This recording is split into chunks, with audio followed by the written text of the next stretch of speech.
Okay, let's talk about well-being. It's not the nicest of weather at the minute.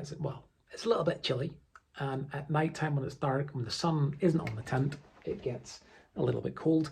Most of the time during the day when the sun's been out there, because it's a nice big perspex sheet in the top and the big tent, it warms up really quickly. It's very warm, and I've been wandering about in a t-shirt all day. But at some point it will be cold, it will be a little bit wet, a little bit damp, a little bit miserable. So we need to think about our well-being and looking after each other as we're doing this, okay? So let's talk about that. The first thing I'm going to talk about is strain in your body. So you can see here, I've got this set up ready to do some work on it. And I'm going to spend some time with my trusty sanding block, and I'm going to put on my PPE, and I'm going to be here working away. Okay, and you can see straight away my position, my posture as I'm doing this. The strain on my lower back is nothing at the minute, but actually this is quite a big bit of wood, and even doing it with power tools, it's going to take a little bit of time and constantly being bent over, having my back bent over like that.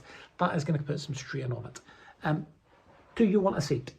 Do you want to sit down as you're working? If you do, I can get you a seat, I can get you a stool, I can get you something to sit on to take the strain off your back, to get in a position where you can work comfortably.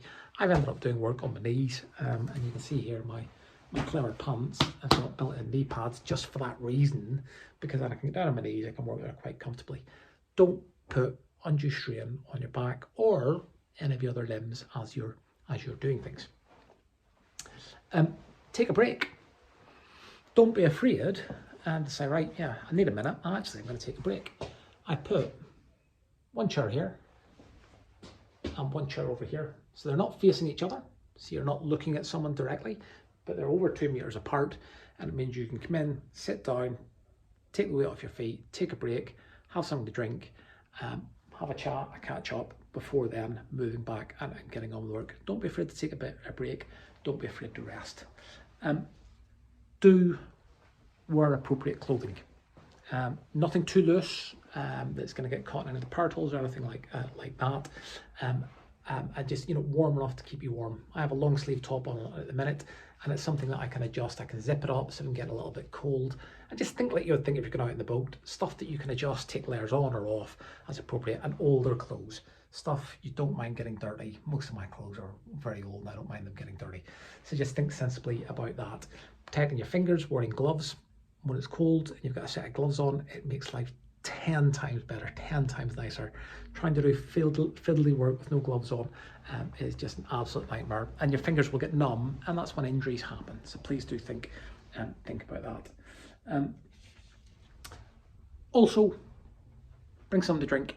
I always, if I'm out here, I've always got my water bottle, because you're focusing and concentrating on what you're doing. You forget to drink.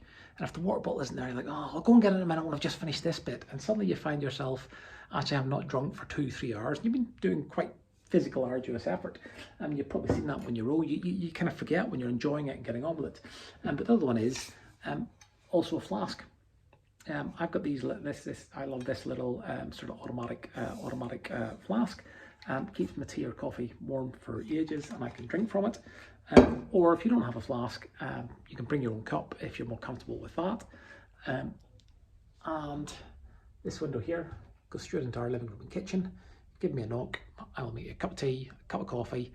I will wash my hands beforehand, put a mask on, take the cup in, or get you a clean disinfected cup, make you a cup of tea or coffee to your specifications, no charge. And then bring that out and bring it out the window to you, so you can have something warm to drink. Getting that warm fluid inside will help keep you warm, and there's nothing that is more full of morale than a hot cup of tea on a cold day. And then as a bit of a distraction, if you have time and would like to, I've also set up the knot training board. I'll put a link into my knot training videos so you can practice your hand at some of the knots. Hopefully you've learned from some of my knot training videos over the past few months, and the guidebook is here on the different knots and how you can tie them.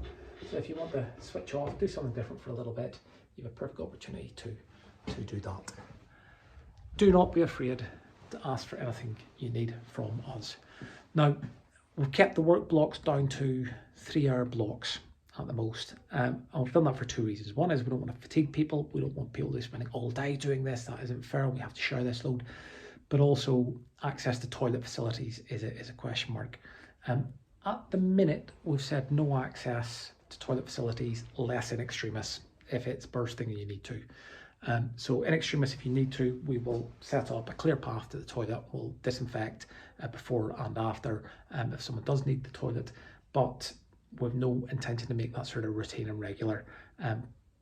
For the obvious reasons, you're then coming into a very enclosed environment where there isn't the ventilation and stuff, and it's exposing us and exposing you. So that would be in extremis. If you need the toilet, you can do. And again, please let us know. Please don't worry about putting us out. Let us know, and we can take the precautions so you can use that if you really, really do need to. That's it, I think, from me. More to follow.